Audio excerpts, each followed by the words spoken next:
சங்கீதம் 51ஆம் அதிகாரம். பத்சேபாளிடத்தில் தாவீது பாவத்திற்கு உட்பட்ட பின்பு நாத்தான் தீர்க்கதரிசி அவனிடத்தில் வந்து அவன் பாவத்தை உணர்த்தின போது பாடி ராக தலைவனுக்கு ஒப்புவிக்கப்பட்ட தாவீதின் சங்கீதம். ஏன்னா தாவீது அவன் செய்த பாவத்தை அவன் உணராமல் இருந்தான். வேறொருத்தனுடைய மனைவியை எடுத்துக்கொண்டது மட்டும் இல்லாம அவளுடைய கணவனை போர்ல முன்னாடி நிற்க வச்சு கொலை பண்ணிடுறான். கொலை பாதகத்தையும் செய்யறான். இதெல்லாம் அவனுடைய இருதயத்திலிருந்து வெளியே வந்த பொல்லாத காரியங்கள். வேசித்தனம், விபச்சாரம், கொலை பாதகம், பொல்லாத சிந்தனைகள், துஷ்ட சிந்தனைகள். இந்த சிந்தனைகளை அவன் செயலா செய்துட்டான். தேவனுக்கு விரோதமாக பாவம் செய்து விட்டான். அத கர்த்தர் நாத்தான் தீர்க்கதரிசியின் மூலமாக அவனுக்கு வெளிப்படுத்துகிறார். அவனுடைய பாவத்தை உணர்த்துகிறார்.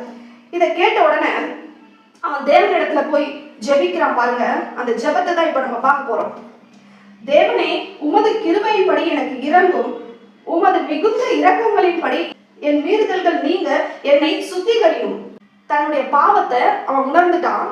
உமது மிகுந்த இரக்கங்களின்படி என் மீறுதல்கள் நீங்க என்னை சுத்திகரியும் அப்படின்னு கேட்கிறான். என் அக்கிரமம் நீங்க என்னை முற்றிலும் கழுவி என் பாவமர என்னை சுத்திகரியும். நான் அக்கிரமம் செஞ்சிருக்கேன், நான் மீறுதல் செஞ்சிருக்கேன், நான் பாவம் செஞ்சுட்டேன், இதுல இருந்து என்னை கழுவி சுத்திகரியும் சொல்லி தேவனிடத்துல ஜெபிக்கிறான். அவனுடைய பாவம் அவனுடைய கண்களுக்கு முன்பாக நிற்கிறது. அவனுடைய இருதயத்தை அது நொறுக்குகிறது. இருதயத்திலிருந்து தேவனை நோக்கி பார்க்கிறான், தேவனை நோக்கி ஜெபிக்கிறான். அவன் தன்னுடைய பாவத்திற்காக மனம் வருந்தி ஜெபிக்கிறான்.